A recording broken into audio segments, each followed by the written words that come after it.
Trump fat shaming? He shouldn't. Epstein's going to make me a conspiracy theorist. Man. Chocolate Knox already is. I am. Google has a whistleblower. Maybe. Do they need one? Yeah. And we got Chris Skates and Amy West coming on the show. Oh, yeah. We got 2 interviews for you guys. Hey, y'all. Welcome to Cross Politic. Thank you for joining the Rowdy Presbyterians on the Fight, Laugh, Feast Network. Pastor Toby, Chocolate Knox, and the Water Boy. Hey, did I hear this correct that 80 Robles is doing like his own content now? Yeah, 80's actually. For club member content? For those. What? Yes. That was part of the plug that we're going to get to. We're doing the plug. That doesn't line up. You know, I'm going to act like you're running the show and I'm just going to sit here. That doesn't line up with the order that we committed to before we got into the show. This is why we actually have the show, so that we can communicate. Oh, yeah. Well, in that case, is 80 doing something for club members? Yeah, 80's got some club member content in our Special portal. content just for Cross Politic. So if you're Jerks for Jesus. What? Jerks for Jesus. Wait. No, you must be saying that wrong. Yeah, Jerks for Jesus. He's learning from Trump with the fat shaming thing. Is that what he's doing? So if people want to hear what Jerks for Jesus is, they just got to go to fightlaughfeast.com? Yes. They got to become a club member, and they can get access to all the club content in our portal. Do we have any pint glasses left? We do. We're getting low. So we started this back in July. The first 250 club members who become club members or upgrade their current membership, get a Fight Laugh Feast laser engraved. It used to be a labeled engraved. But it got fixed. It got fixed. But so those now labels, they weren't sticking around. No, you put it in the dishwasher and come on. Yeah. But a laser engraved pint in look at you up there on the screen, Isn't that all nice? Like professional. No, it's getting there, but it's not. It's not professional. Okay. I took that picture because I kind of blurred it out in the background. The crops on the side. We got to. And then you can see Cross Politic in the glass. I thought I was like, kind of rounded it a little bit. Yeah. All right. He's not happy. See, you guys need to join a club so you can help me out. All right. Seriously. And we got all sorts of content in there, including AD Robles, Keith McCurdy raising sturdy kids. We got Gary DeMar's coming. We still got Gary DeMar coming. That'll God be and out Government. in a week from now. Yeah, week from now we'll have Gary DeMar. God and Government. God and Government. And Eschatology. Man, that's hot stuff. So one of our corporate sponsors for the next couple months is actually one of my friends, Nathaniel Ely. Do I know this guy? Yeah, you know Nathaniel Ely. Nathaniel Ely, if you guys want to move to Moscow. Ely Construction. And you have a construction background, Nathaniel is Ely Construction is looking for 10 years of someone who has 10 years of experience, full-time residential construction experience, love remodeling, and would consider moving to the town recently voted best small town in America to raise a family in Moscow. Did we have to limit you? Did you know that? Yeah, don't tell anybody. Yeah, don't. Shh, it's our Ely secret. Construction has a lead carpenter position for you to consider. Okay. Yep, so go to elyconstruction.com/lead for details, elyconstruction.com/lead. If you are, now this is important. Okay. If you are not driven to pursue excellence, don't apply. If you don't love learning, don't apply. If you're not passionate about caring for clients, don't apply. And why are you listening to our show? Yeah, exactly. If you can't build a house from the ground up, don't apply. Okay. 10 years. All right. 10 years of experience. If you're not looking for a long-term career with a team who counts it a privilege to work together, don't apply. Okay. If there we go. If you're not willing to fight, laugh, and feast, don't apply. don't apply. Yeah. Okay. So if you're a master craftsman, if you want to live in Moscow, if you're humble, hungry, and people smart, and if you want to innovate with excellence in remodeling, apply. Okay. So don't apply and then apply. Okay. All right. Okay. And so elyconstruction.com/lead. And since we plugged this so poorly in the last show, locals. August 31st, there's a Republican barbecue fundraiser. We got Raul Labrador coming to speak, former Congressman Raul coming. Guys, locally, Moscow people, let's get involved. Let's go to this barbecue, show up, and let's start getting involved with what's going on here in Latah County. We also got elections coming up in November, so this is a good time to start paying attention. This is August 31st. Yep, It's August a Saturday 31st. afternoon. Yep. And way to meet the Republicans in our county, Latah County. And you can go to latahgop.org. Gabe, you have not sold me at all. I don't want to go. Why should I go to this? Because, I think a couple things. One is we need to be getting involved with our local Latah County politics. I mean, I've been going to actually the Republican meetings recently every Tuesday night, once a month, and not that many people are involved. And so we're actually that's part of the problem. We get people running for office because no one's influencing or helping or encouraging people. Most conservatives, so we get rhinos end up running for office. Most conservatives have better things to do. That's right. I know. That's right. But you can bring your kids to this. This is at a park. It's at Lena Whitmore Park. Okay. It's a way to kind of get involved with bringing your kids and your family and all that and let's stuff. not let our politicians hear from us only when stuff goes bad. Right. Yeah. Let's just be involved from the beginning. Jesus says something about if you want to be great, you have to serve. Right? Yeah. So that means you have to give. You have to sacrifice. And not everybody's called to this. Yep. But if you are called to this, if you have interest in this, gifting in this, consider making the sacrifice to be involved in making the public square more free. Amen. Yeah. And our local If we're public complaining square. about our liberties taken away, Yeah. and we aren't involved, Right. Like Stop complaining. me, like complaining about the zoning laws in our state. Well, in our local county, or our local taxes are going up 25. Property taxes are going up 25% this next year. Serious? What? And we got a Republican mayor. Yeah, right. You know, it's like let's What get involved. is Let's start going on. And so this is hopefully is just an encouragement to you guys in your other areas to get involved. Hey guys, it's National Tell a Joke Day. Is it? Yeah, I bought the world's worst thesaurus yesterday. Not only is it terrible, it's also terrible. Why didn't the sun go to college? Because it already had 1,000,000 degrees. Oh. Yeah. Is it National Tell Bad Joke Day? No, it's great. Oh, it's good. It's good. Oh, wait. Oh, this is good. What time does Sean Connery like to play tennis? Tennis. Yeah. Did you see that there was Don't help. no help? You're cracking yourself up over there. Mountains aren't just funny. They're just hilarious. Thank you. Someone asked Mike Tyson. I'm so glad that you're a pastor. Oh, you guys. Someone asked Mike Tyson to paint him a picture of a fish, a bass, and he drew a picture of a bathtub. Wait, who? Mike Tyson. Bath. That's hilarious. That's a bath. That's hilarious. There was these two guys, these older men. They were fishing in the river. They're out waiting in the river and they're fishing. They're they're 70s and they're retired. And all of a sudden, a frog comes brushing up on a lily pad next to one of the guys, and the 70-year-old guy looks down at the frog, and the frog looks at him, and the frog says, "If you kiss me, I'll turn into a beautiful woman." And the guy picks up the frog and he puts it in his pouch, and his buddy's like, "What? Kiss the frog?" And he's like, "No, at my age, I'd rather have a talking frog."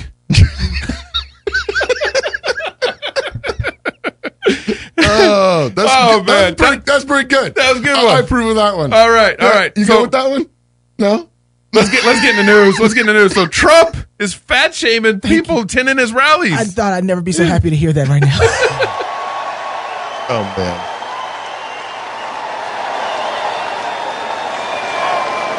That guy's got a serious weight problem. Go home, start exercising. Get him out of here, please. Get him out of here, please. Go home and start exercising. That is just too funny. He's talking about the federal government, right? That was yeah. That's what he was talking about, The right? federal government, right? Yeah, Then he start exercising. Losing some go weight. home. You got a serious weight problem. Yeah. So Go home and start exercising. You guys see this last week, In-N-Out apparently donated to Republican campaigns. Oh, shock. Yeah, surprise. But also, apparently they also donated to a Democrat organization in California called Californians for Jobs and Strong Economy. I guess that's something they can get on. No, I don't think that's possible. Democrats. Yeah. Democrats for a strong economy? Well, but what this organization is And also job? pushing for is raising minimum wage. Right. Oh, so what they actually so- want is they're Democrats who want a weak economy. Yeah. So they donated to Democrats who want to raise minimum wage? Yeah, I don't. Man, this is so crazy to me. It's the same thing. So wait, who is this? In-N-Out Burger? In-N-Out Burger. Y'all know what In-N-Out Burger is? They know what Man, In-N-Out they Burger. got some burgers. Is this the one where good. like they have like secret stuff on the menu? I still Yeah, have. yeah. Yes, Or, they like do. Yeah. what's it called? Like animal or something? Animal size. Animal style. Animal style. Animal style? Yeah. Ooh. So I good. think I did that once. Let me tell you something. I got In-N-Out Burger with me right now. You know what I'm saying? Some animal style? me and In-N-Out Burger have a relationship. We are close. They don't have In-N-Out Burger up here in Idaho. No, and they need it. But here's actually it came out that In-N-Out was donating to Republicans, Right. And a bunch of Democrats said we need to ban them. We need boycott. to boycott Boycott them. And in California, Is In-N-Out a Christian company? Well, they have Bible verses on their cups. I'd be happy. Well, if can you get more Christian than that? Bible verses on your cups? Yeah. Are they closed on Sundays? That's how you get more Christian than no, that. they aren't. Chick-fil-A Chick-fil-A is, though. Oh. But, okay. They don't want all of God's blessing. They just want some of it. Pastor. They working on Sunday. But why are they giving to Democrats? Well, kick me. Rob me. Well, water the tree that's eventually going to lynch you. Yeah. That's what they're doing where they're giving the Democrats. I think it's closer than that. Yeah. I mean, watering the tree, man, it takes a little while to grow, and then they got a branch, and then they got to get the rope, and then they're going to lynch you. Well, they've been watered probably for a long time. Yeah. And so the tree's been growing for a while. Serious. But I think I understand why they're trying to do it. They're trying to actually have a chance to be able to speak with, if you're a corporate company in California, you get the brick constantly thrown at you. Yeah. And so you're trying to find a way to manipulate the system in one way or another. Yeah. And so I think that's their play to try and say, we want to have a voice. They want to have a conversation with some of these Democrats. Mm-hmm. At least be able to say, hey, we're Or are they just trying to cover themselves? I don't think so. They're like, look, we gave the Democrats too, leave us alone. No, I don't think every company knows in California you don't get left alone. Yeah. I think it's trying to be able to have some power to do something. But this is, $25,000. That's not a lot of money. It's not a lot. No. And here's the thing. I don't know. I think In-N-Out Burger has a lot more power than these politicians. Yeah. In what way? Oh, hands down. Everybody goes to In-N-Out Burger. Yeah. Everybody loves their burgers. In-N-Out Burger. I mean, they're winning by the dollar. I mean, I wonder. What's their? So do what? Do what? And you say have power. What to do? What exactly? Just give money to the Republicans.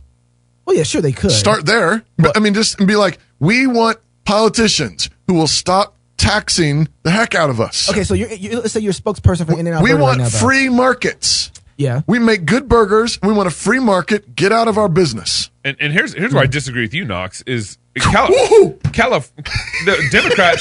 Democrats are actually smarter than In-N-Out. Hey, let's start an organization that says we're about jobs and strong economy, and guess who's going to donate to us? In-N-Out, right? Yeah. In-N-Out's not going to donate to any individual Democrat, but hey, if we start this organization, we'll get some In-N-Out money now. So you think In-N-Out knows that, though? You don't think that's what I'm wondering. I just don't know. Oh, I'm sure. I'm sure In-N-Out knows they're getting played by the Democrats a little bit, but they're trying to use their dollar to influence them. Do you think In-N-Out Burger knows what it's doing?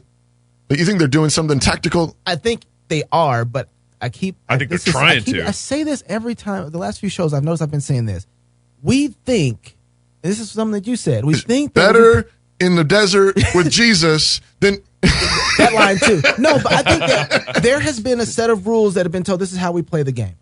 Yeah. And we think that liberals and Democrats play the game. They do not play by the rules. They don't play by the rules. Right. And I think that people are trying in good conscience to play by the rules, and that those same rules are going to be the rules that lynch them. Decent and reasonable. So what Trump has showed is that you don't have to play by the rules. Right. And I think In-N-Out Burger is getting hamstrung because they're trying to play by the rules. Right. They need to call the Democrat Party a bunch of overweight fat people. Who need to go home and exercise. That's not good for business. business. Fat shame the Democratic Party. Fat shame the Democratic Party. Yeah, you're and a bunch of the Republicans who are helping them bloat it, right? Yeah. They just want to get the government bloated a little slower. No, well, I'll tell you, we're talking about rules, the whole Epstein we say Epstein. We say Epstein. We totally say Epstein. I don't know what rules are governing the whole Epstein situation. It's making me believe in conspiracy theories big time. Why? If you guys this last week, he committed suicide. And we don't know that. Well, that's right. Well, he died. He died this last week. We can verify that. He's dead. But all the things that went around, everything that's come out since then, apparently the prison guards were asleep for 3 hours. That's one. He was on his suicide watch, got removed. The day before. The day before. They removed his prison mate, his buddy, his prison neighbor, whatever they call him. I don't think it was I've never been in the prison. I don't know. The prisons. They removed him out of the cell the morning of.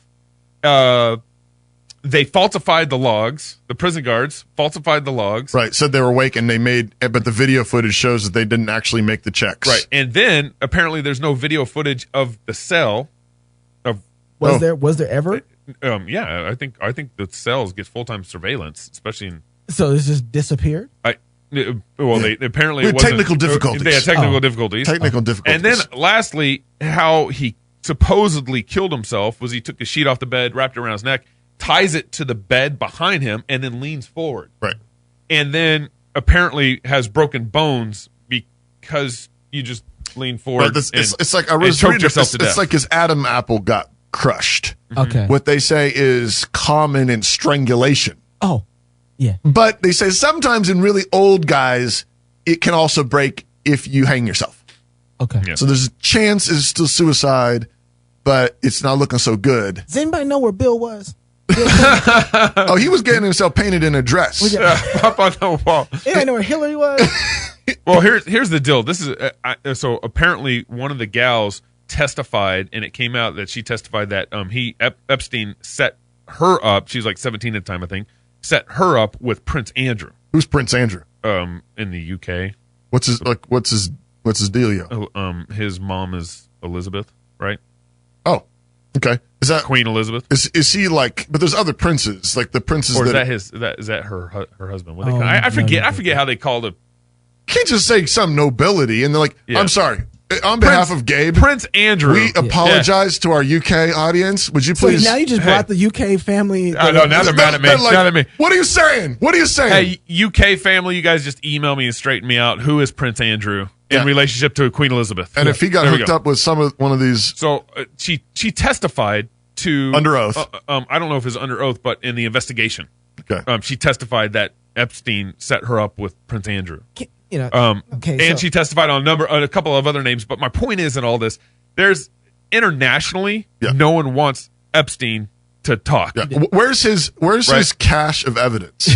Yeah, it got raided like Saddam Hussein's castle. That's what happened. There's a black hole there right now. It's like somebody sent a nuke. This is another thing too. The prison system is horrible. Yeah. I don't think that we should take this lightly in one sense because the prison system, there's no justice that was done in any of this right now. Why not just, if there was a witness and testimony for what he did, let's convict him and let's kill him. Yeah. Let's get the investigation. Let's do it. Let's put it out there and let's get it done. And we don't have to worry about the guards. We don't have to worry about anybody trying to put a hit on them. We have to worry about, and then we don't have to pay for all this stuff. Well, you still have to, I mean, you're right that the prison system is all wrecked. Yeah. It's all wrecked. Of course it is. And so this is like corruption on top of corruption on top of corruption on top of corruption. Right. Yeah, right. Okay. So, but you still have to have a trial. But where's you still got to be held. David's arguing for.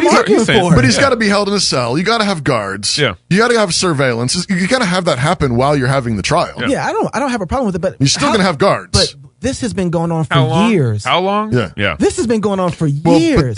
But that goes back to the show we had where they did a what do you call it? They settled out of court. A settlement. That's what they had a settlement. Right. Yeah, but then a new investigation opened up. I know. And they arrested him. And they arrested him, but the investigation had been going on long enough to where they had enough evidence to arrest him. And now they need to gather more evidence, which is fine. But you have to go through a process. You have to go through the process. The whole thing is corrupt. It's like rotten. Corrupt. I don't like the settlement idea on something like this. No, absolutely I don't not. think you can just settle. So you sleep around. Yeah, we talked about this. And I do sex trafficking. I think and you settle. I think it's a good question. Is a settlement biblical? Yeah.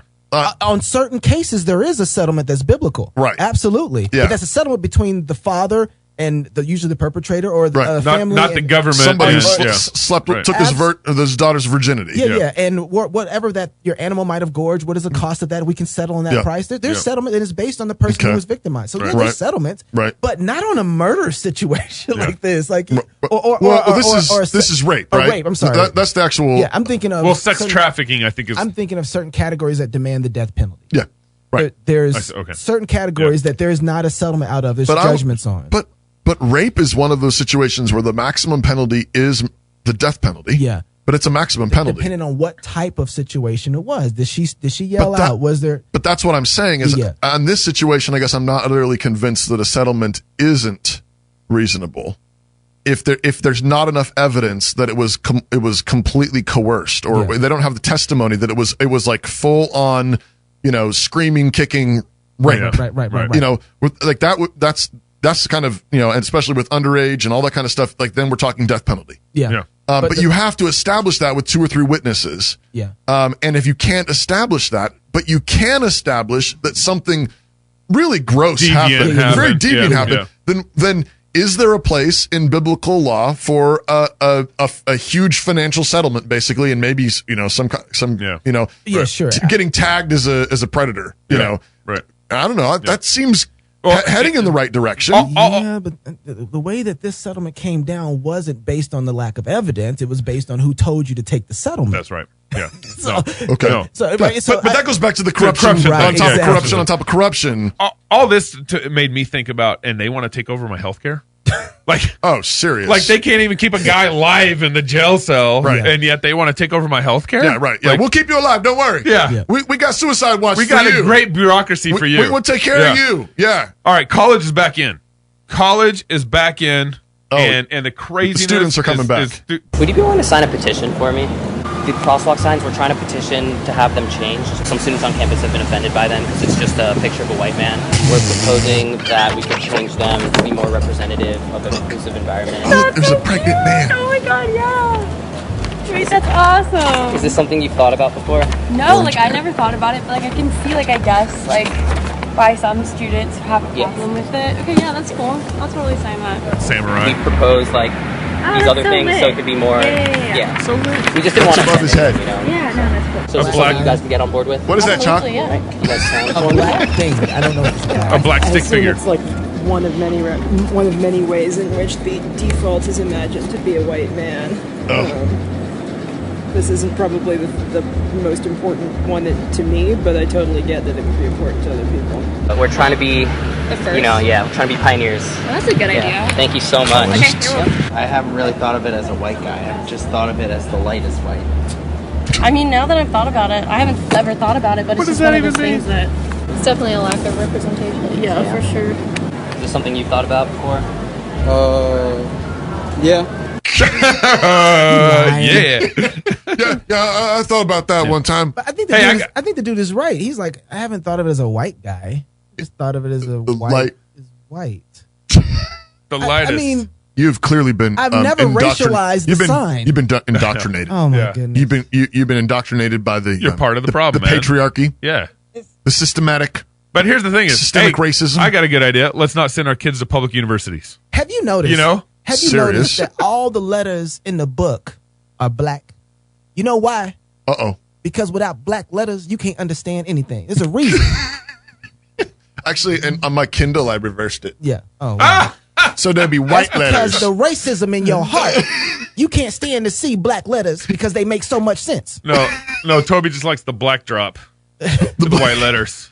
It's kind of like, oh my gosh, look, it's white on black. But next it's going to be like, have you ever noticed when you play pool, it's the white cue ball that knocks all the colored balls in? Oh. Have you ever noticed that? I noticed that among the options that he was giving, he was missing several. Okay. Like he didn't have a transgender. Well, he did have the guy in there that was pregnant. Right. So it's kind of could represent trans.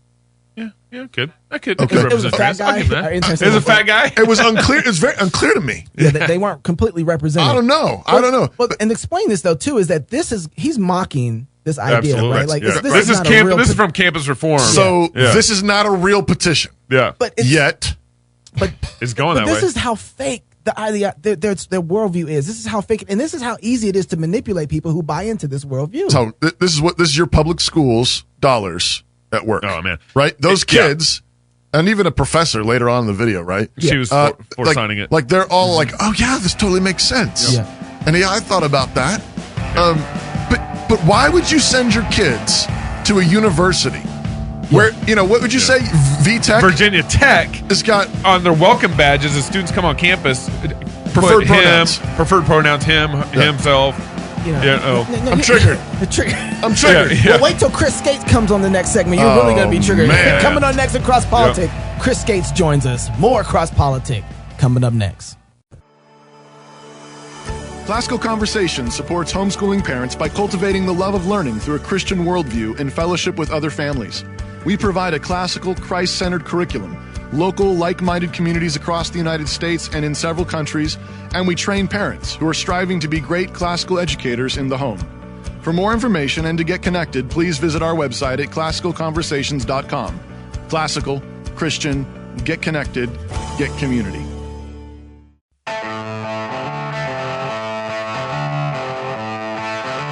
Thank you. How come I don't have any coffee? It's right in there. That's why.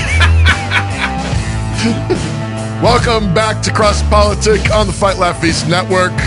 We're very grateful to have with us on the line Mr. Chris Skates. He came back. He come back. He did. We didn't scare him off. He's been on Cross Politic before. He has been also a professional cowboy. Hee-haw. A chemist at a nuclear plant. He's a published author and a columnist. Can you say hee-haw? Can he say hee-haw? No, don't say I'm that. from Texas. Is that cultural appropriation? I'm from Texas. Oh. Yeah, you can bleep that out. You might get curb stomped. Hey, Chris, was that a racist comment to you? I feel triggered. I really do. I thought so. And Chris currently serves in the administration for Governor Matt Bevin of Kentucky, who was we highlighted in a recent he's got a strong fist program. He's got a strong jaw. Yeah. That's true. Both of those. You need both of those in this business. Chris, so you are what is actually your position in Governor Bevin's administration? So I advise the governor in a number of different arenas. One of those is energy, which is what my background is in. Right. I also help the governor with some of his communications, mainly his written communications. I do some initial writing for him, and then of course he gets the document and edits it as he sees fit. Sure. One of the things that I've learned in this job is I thought I understood how government worked and what the demands were on an executive like a governor or a president. I had no clue. The demands on these individuals' time is just huge.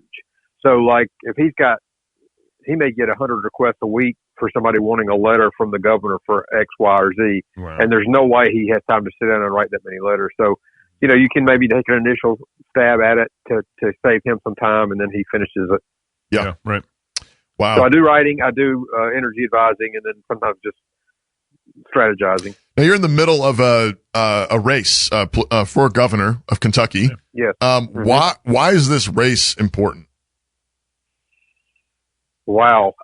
It's a very accurate microcosm of the 2020 presidential race in that we're going to decide that Kentuckians are going to decide which direction they want to go. The contrast between these two candidates is so stark, and you gentlemen have a good feel for Governor Bevin. You've talked about him a number of times. You've played recordings from him a number of times. You know where he stands as a conservative. I think he's the most conservative governor in America today. Mm-hmm. I think he's one of the strongest conservative leaders in America today. Conversely, our opponent is a pretty far left liberal Democrat. The governor's the most pro-life governor in America. Andy Beshear would be one of the most pro-abortion governors in America if elected. So that's just one bellwether issue. But Kentucky's going to decide which way they want to go. Now, we could look at past history and say that Kentucky's made it pretty clear that they want to move to the right, in that we flipped the House in this state in 2016 for the first time in Kentucky history. Also, for the first time in Kentucky history, we have a Republican Senate, a Republican majority House, and a Republican in the governor's office. Right. So the indicators have been that Kentucky is a conservative state and they want to stay that way. But with the inaccuracy of the media, the bias of the media, where are they going to go in the future? That's what this race is about. Sure. How close is it? Is it going to be a close race? According to the polls, yes. I'm not sure how much I believe state polls in any case. Yeah. And I certainly am not sweating any over polls in August. Mm-hmm. But I think it has the potential to be in the single digits. And that's just Chris Skates and unscientific poll. Yeah. Now, the Kentucky people are conservative people, though, right? Kentucky. Yeah. Yes, absolutely. So then what in the world would they think that a liberal or a Democrat would offer them to their conservative values? Well, that's a great question, and I hope that's something that they'll ponder. Now, Kentucky's very much like just about every other state in the country, and really probably every other red state. The country folk and the rural folk are very conservative. Louisville, Lexington, some of the bigger cities are not. Yep. So do they have the numbers? And I think what this race is going to be very much like the 2020 race. It's going to come down to turnout. Yeah. Mm-hmm. Right. People are so busy and they have such a feeling of busyness, even when they're busy with things that aren't that important. Yeah. They have such a feeling of busyness. Will they come to the polls? Facebook takes up a lot of time. Yeah, exactly. Yeah. So if we get good turnout, I think again, this is no inside knowledge whatsoever. This is just me spitballing here. Yeah. We get good turnout, I think we win by double digits. Yeah, right. But I'm concerned if we don't get good turnout. I'll tell you what's holding up my vote for Matt Bevin is your bourbon tax is so high. Oh, I was going to talk about that. I was going to talk about that. 60% tax on bourbon, right? What? Yeah. That's why my bourbon budget's not very good. We said conservative. As an ordained Southern Baptist deacon, I know nothing. Okay, so seriously though, what is it that you guys are banking on that is going to get people to turn out and vote? I'm going to turn this Democratic phrase back on them. It's the economy, stupid. Governor Bevin this administration has overseen one of the greatest economic revivals in the country. $20 billion in new investment, over 50,000 new jobs created. When Governor first came into office, he said he wanted to make Kentucky the best version of itself. He's been very clear on his vision to turn Kentucky into the engineering and manufacturing hub of excellence in the United States. The way that Germany owns that title in Europe, we want to own that title in the United States, and we're well on our way. So the job numbers alone should be enough to make Kentuckians turn out and also be passionately in favor of the governor. But if you'll allow me, I'd like to touch on another issue. Yeah. We've kind of had a painful discussion in Kentucky about public pensions. The governor, that was his business in the private sector. He understands how pensions work.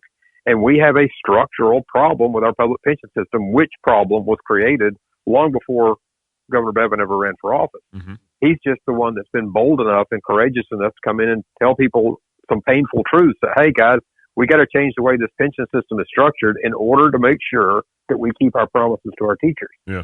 So that's where his focus has been. And there's been some pain with that. President Trump spoke about it in a rally recently on Fox News. He talked about Governor Bevin and what we've gone through with our public pension debates here. Mm-hmm.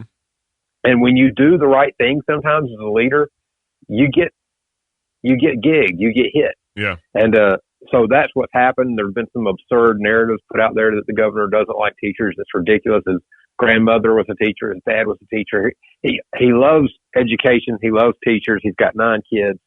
And so that's exactly why he wants to make the hard decisions to save the pension system. So here's what's incumbent upon conservatives. Let's just talk to the conservatives in your audience for just a minute.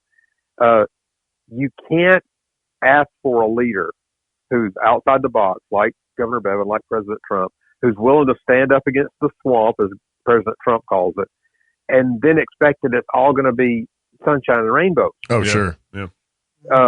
There's, if you don't mind me using I'm a big football fan. Let me use a football analogy. I prefer the bourbon Falcons- analogies. Again. Ordained Southern Baptist deacon. What you sipping on right now, though? I've got some nice spring water in my cup right now. The Falcons were getting ready to play in the playoffs when we had Michael Vick as a quarterback against Philadelphia Eagles in Philadelphia. And we had a linebacker at the time, his name escapes me, but he said something that I have never forgotten. It was one of those sideline microphones caught him. Yeah. And he said, hey, you guys see those guys over there on the other sideline staring at you? He said, they ain't going to give it to you. Mm-hmm. They want to win too. You got to take it. Yeah.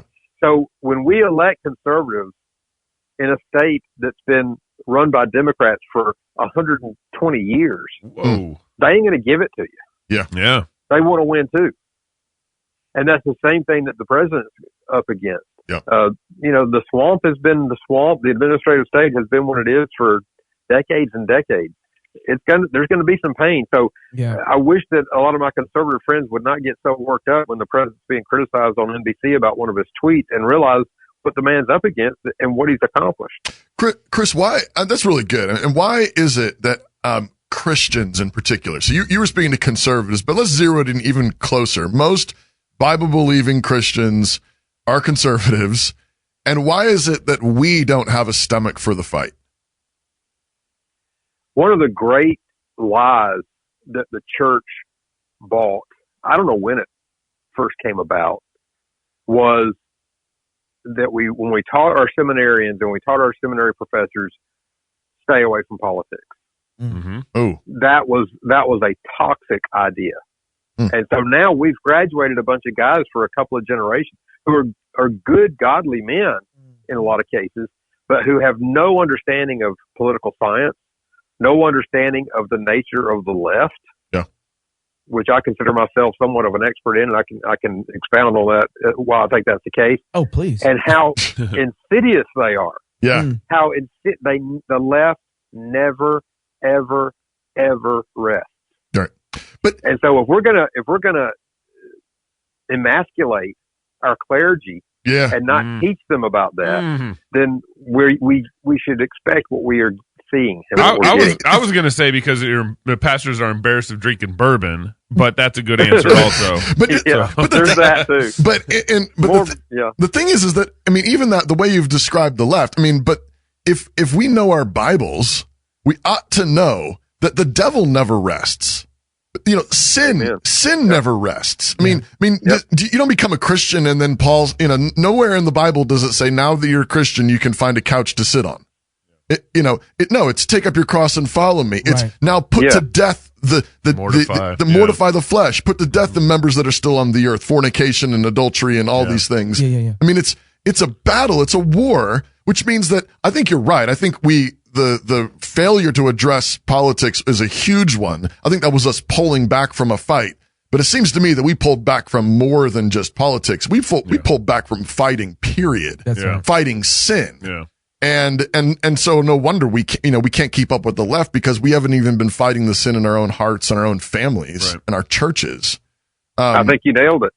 But one of the things that we really appreciate about Matt, Governor Bevin is, and we pointed this out recently, was just how he gets up there and uses what we like to call it the bully pulpit.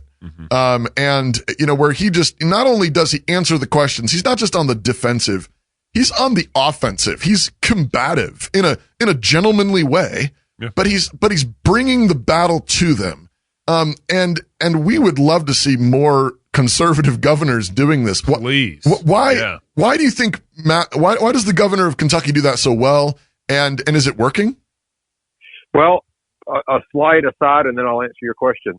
I'll work for the man. In fact, I'm going to be meeting with him here shortly. Yeah. I don't call him Matt. Yeah. We're not big on protocol in this office, but I call him Governor Bevin or Governor. Yes. Yeah. But that is unique about him. The first time I ever met him was when he was actually campaigning for Senate. Yeah.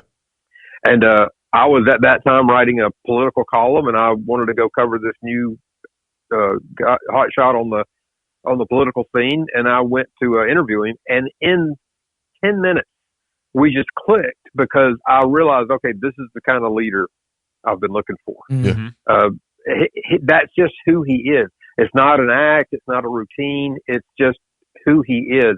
He feels the love he has for this country, the love that he learned for the country when he served in the military, his understanding of history, his admiration for the founders and founding principles, those are core to him. And so it's just natural for him when he stands up.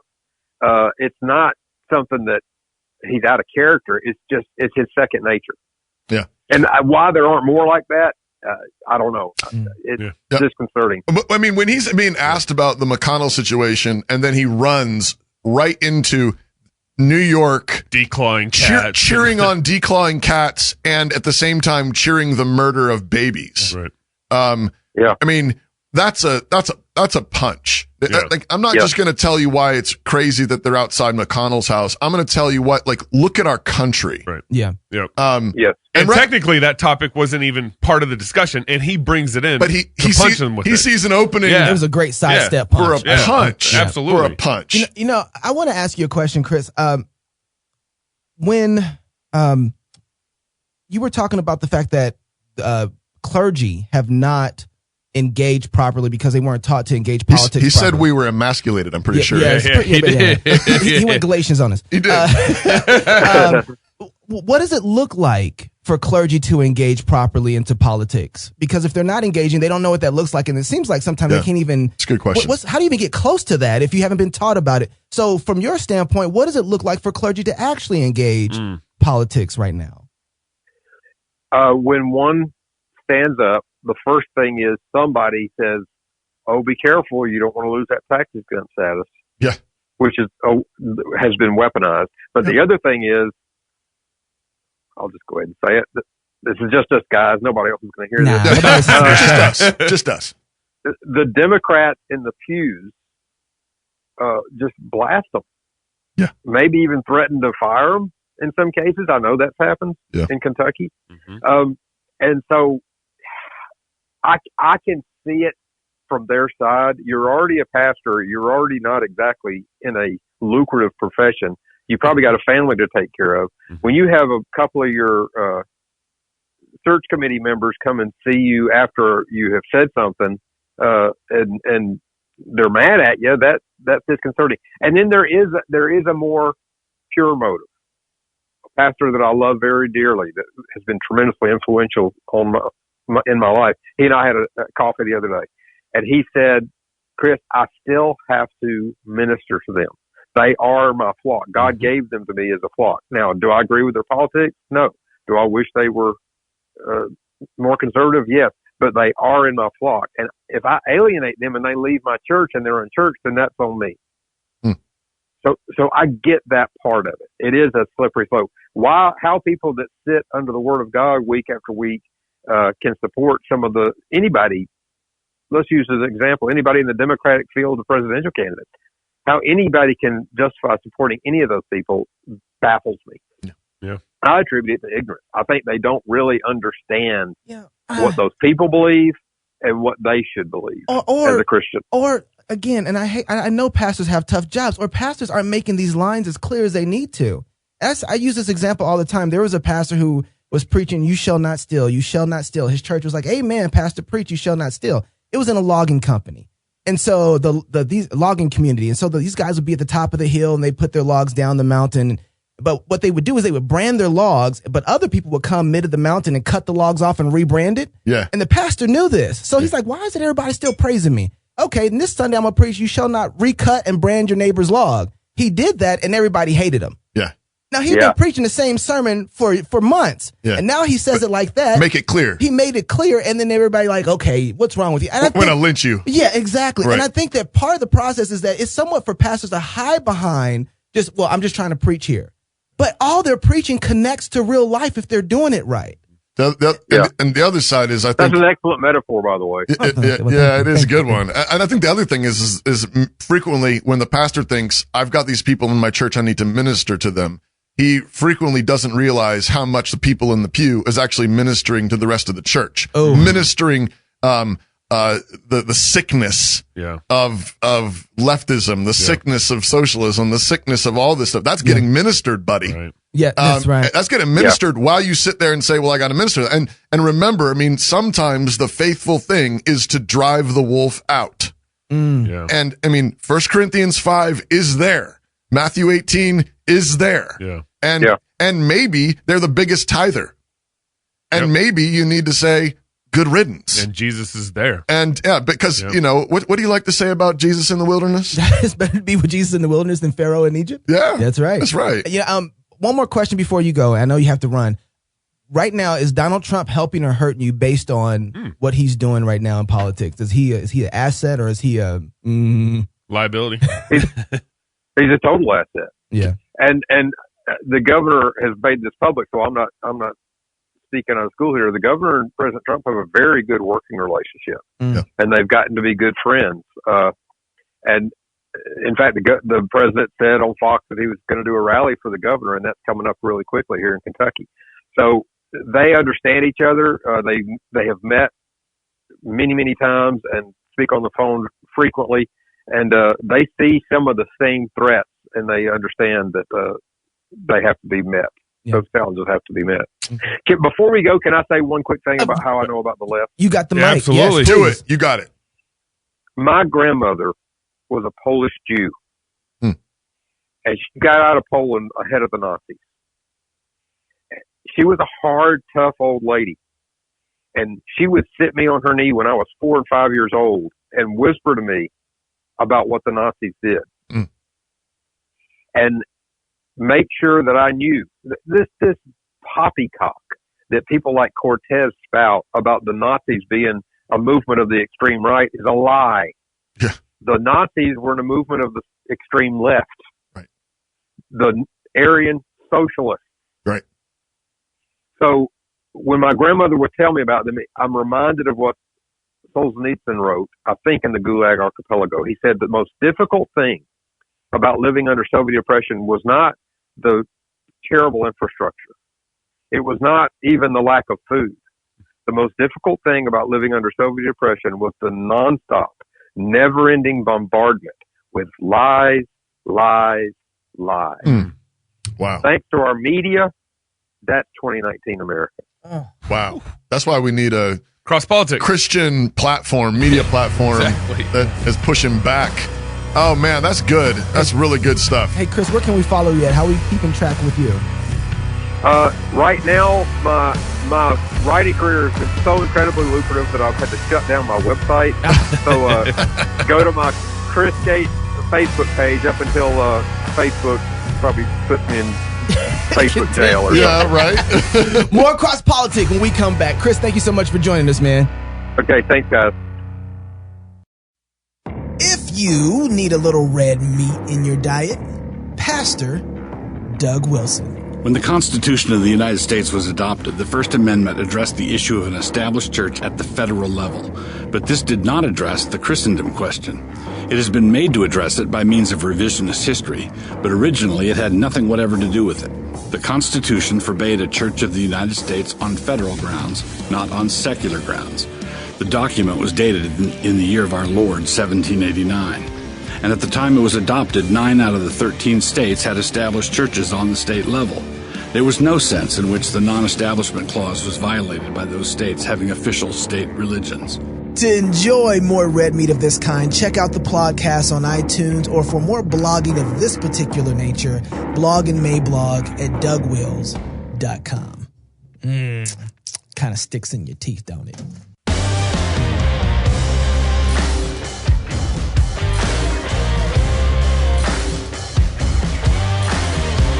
We need to have Chris Gates as kind of like our official advisor for the cross-politics. I think his time is full right now. I think so. These are more important things, Gabe. Yeah. Hey, welcome back to Cross Politic on the Fight, Laugh, Feast Network. If you have not yet become a member and signed up to get your laser-engraved Fight, Laugh, Feast pint glass, what's wrong with you people? Hey, welcome back, and we are grateful to have Amy Fan West with us. She's running for the 47th Congressional District of California. So we found somebody in California that we can interview. That's conservative. Who's a conservative? Hey, everyone. Thanks for joining us, Amy. Yeah, thank you. So why in the world would you think that you could get elected in California? That is a great question. And this is the thing. This is the hope we have right now. I am the best candidate for this district. Majority of them are Asian, which consists of Vietnamese, Cambodian, Laos, and the Philippines. And not only that, the Hispanics. We're all very conservative. But on top of that, we all have been oppressed in our country, and we escape it to America for opportunity and freedom. And that's what we're fighting to have. But you know what? The guy who's sitting right now, he is a Democrat. And not only that, he wants socialism, communism, which I can paint and say, hey, this guy's what he wants. And we left that communism oppression because we want freedom, and he wants it here. And now, if you want to vote for me, you, number one, have to change your status to vote Republican, change to Republican. And two, so then you can vote for me. If you want me to represent you and fight communism, then I am the gal for you. So you're saying that your people that are there in that district are conservative, but they're voting Democrat right now?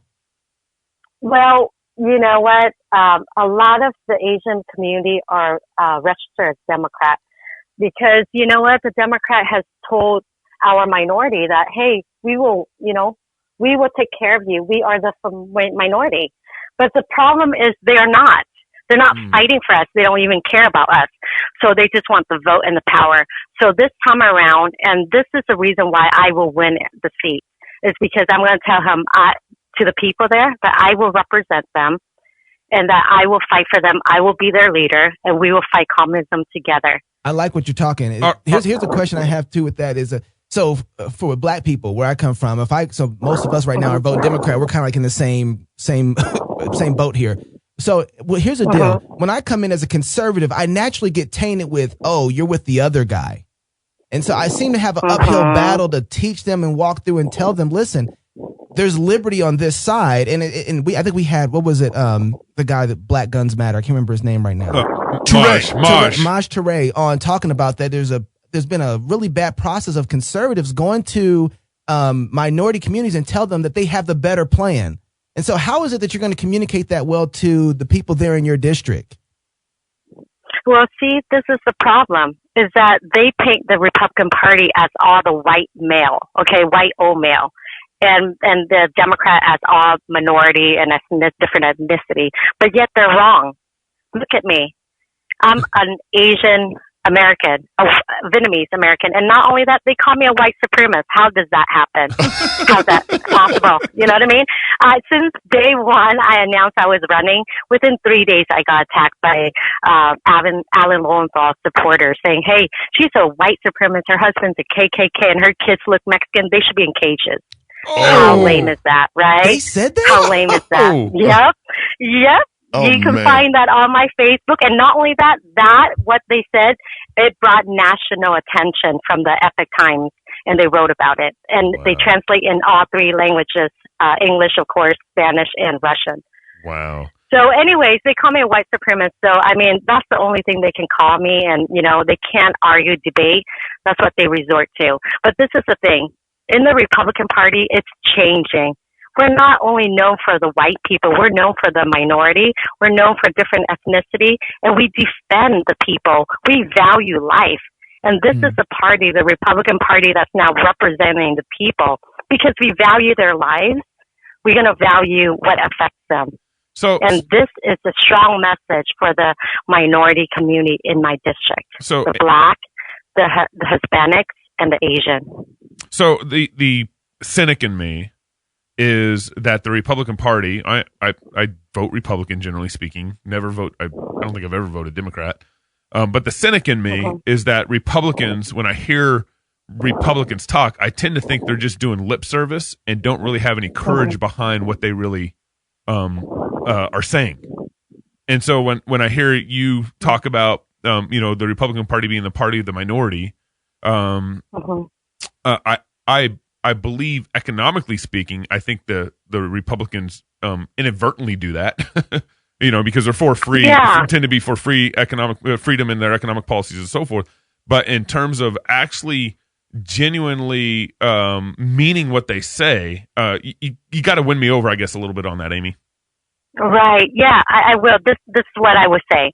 Okay, look, the problem is, the Republican Party, we have a lot of people who've been intimidated by the Democrat, because we're always the type of people that just want to mind our own business, right? We want to respect other people, do life, and do the things that we need to get done. We don't bother people, okay? Yeah. Not like the socialist left, right?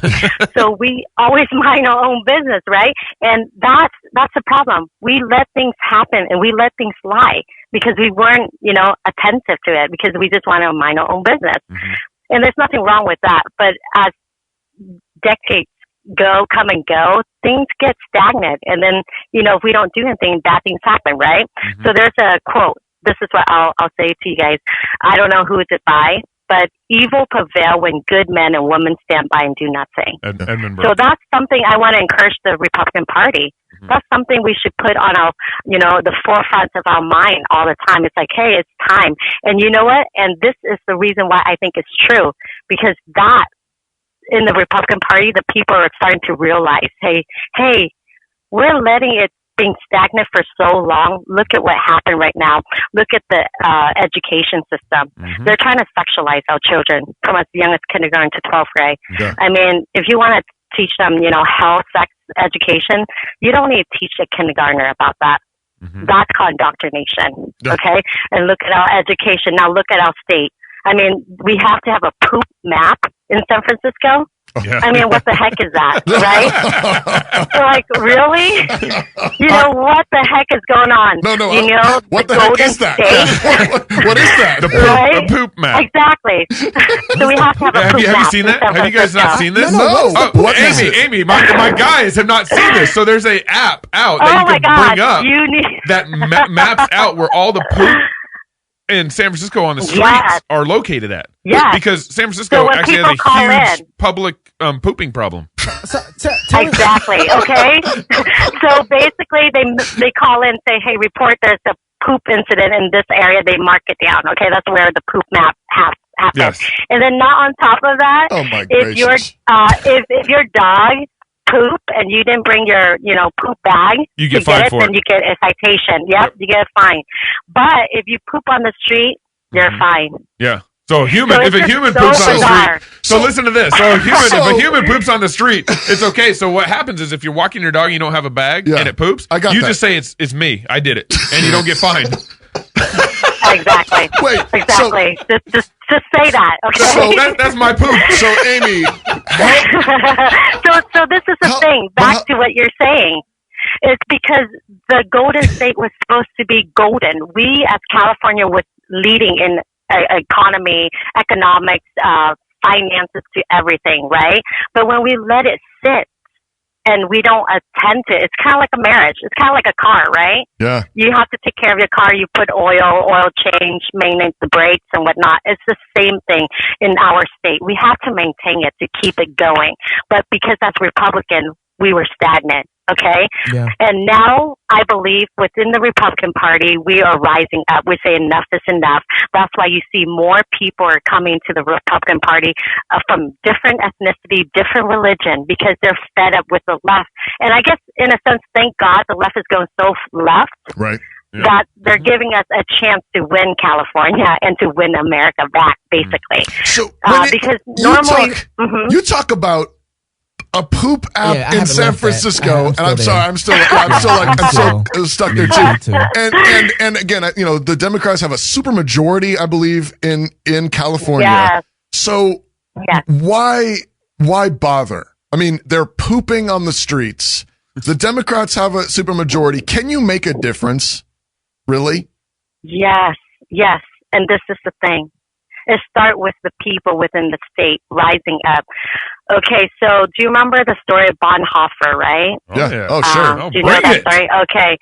Okay, so do you remember the whole Holocaust and they're killing the Jews and whatnot? Yeah. So Bonhoeffer, he was, of course, over there in Germany. He seek asylum in America. And within that year that when he was in America, God convicted his heart. God said, hey, why are you letting your Christian brother and sister over there to die?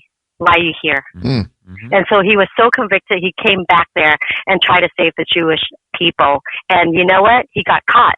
Yep. He got caught and he got in prison and later on he died. Yeah. But the thing is that all the people in prison, they reported that he actually had this sense of peace and confidence. And you know why?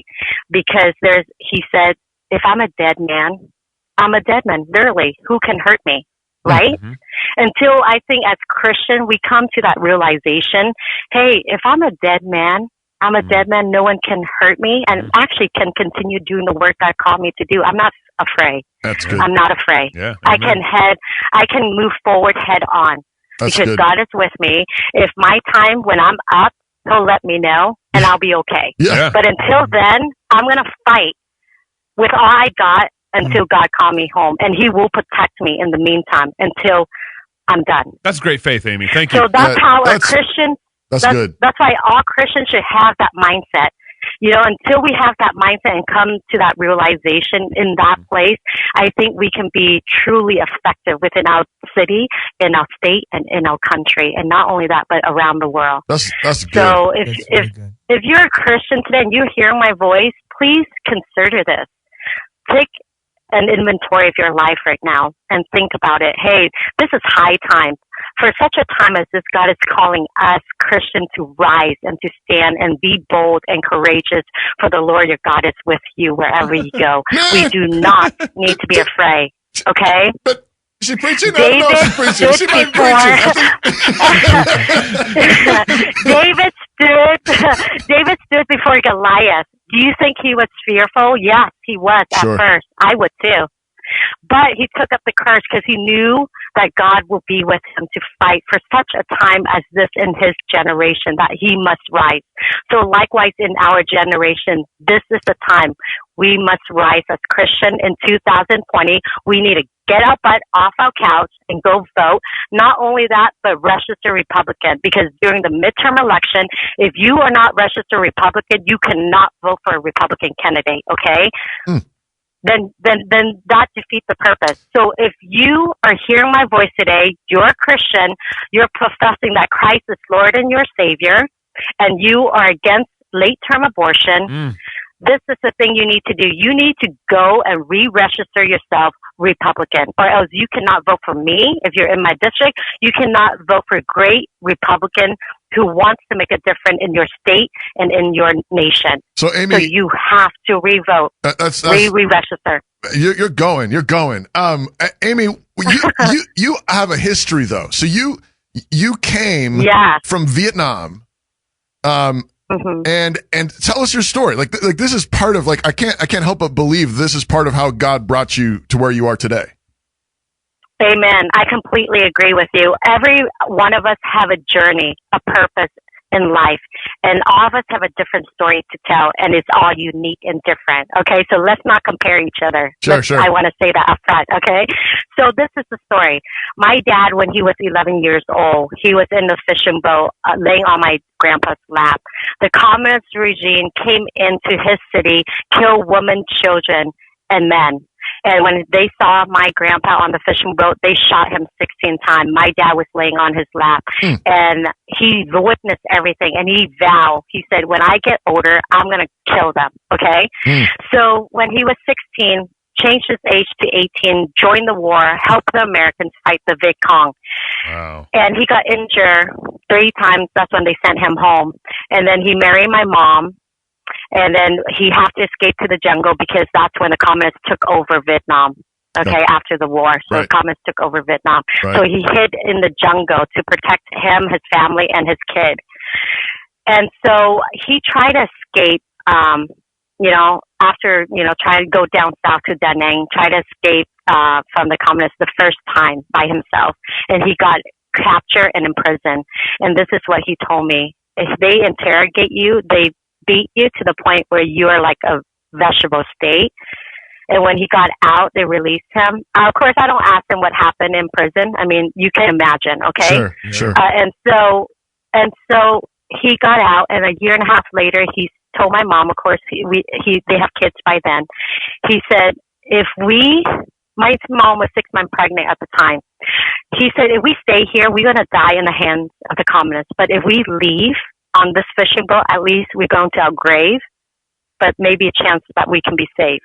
And so before he left, his whole in Vietnam, his ancestor worshiper in Buddhism. That's the religion, okay? Right. And so he heard about a God, Catholic God. He said, God, if you're real, protect my family from Vietnam to America safe, and I'll worship you. That was the only glimpse of hope he had in that faith. He hid us underneath the we were heading out. And at that time, my mom was 6 months pregnant with my younger sister, my older sister, my 2 twin younger brothers, and myself, hid underneath the fishing boat. My dad was a fisherman, so he knows to navigate the sea. So he took us out to meet up with another bigger boat. And there we traveled out in the sea for 3 days. We ran out of fresh water. My sister almost died. We were all thirsty and dehydrated. And thank God, the oil tanker out there, the German oil tanker, thank God for them, took us and give us water and food, sent us over to Thailand refugee camp. Wow. And there we seek asylum for a year and a half. Then they sent us over to the Philippine refugee camp. And you know what? This is another side note. The refugee camp that we were at, we're sleeping on the ground, hard floor, dirt. It's not like anything in the detention center here at the border, okay? Yeah. When AOC and Omar was talking about how poor those kids are, they don't have the necessity, don't talk to me about that, okay? I came from Vietnam on a refugee camp. I understand what it is to lay on hard ground, okay? Oh, man. On dirt. We don't have bed. They give us necessity that we need. It's not like the detention center here. So don't you dare to say America is horrible. Okay? Wow. And this is the thing. I understand the hardship. I was never given the silver spoon, so I understand. So when Omar and AOC said America didn't do anything for them, don't talk to me about that. America did great thing for you. They allow you to be the most powerful congresswoman sitting right now. If you want to go back to your country, go ahead. I wouldn't want to go back to my communist country because you know what? Now I have the opportunity. Just left Hampton to meet President Donald Trump and his team and those people who are supportive of Trump. It's amazing. What a privilege for me to be there to meet him, a refugee woman. And not only that, but now opportunity and privilege to run for Congress, to represent the American people and to fight for freedom, to fight against communism, and to uphold our constitutional rights, and to bring common sense to the House of Representatives. And that is what I'm promised to do. And for them to say that, it's a shame. It's a shame. Wow. What do you got? Okay, let me go back. So let me go back to the refugee. So let me go back to the refugee camp. Yeah. Okay, so we were there for 2 years total. We seek asylum, and they flew us over to Huntington Beach, California, and surround us, our Christian community that share the gospel to us, and that's how we became Christian. Wow. My dad kept his word. God kept his promise. Yeah. And now look at this. My journey. This is the thing I would say to all my listeners today. If you are going through trials, count it joy. Seriously. God allow you to go through trial and tribulation for a reason. Do you remember diamonds, right? Diamond, when you take it out, it's ugly. It's really nasty. But when you put it through great heat and pressure, it's gorgeous. It's beautiful. It's value.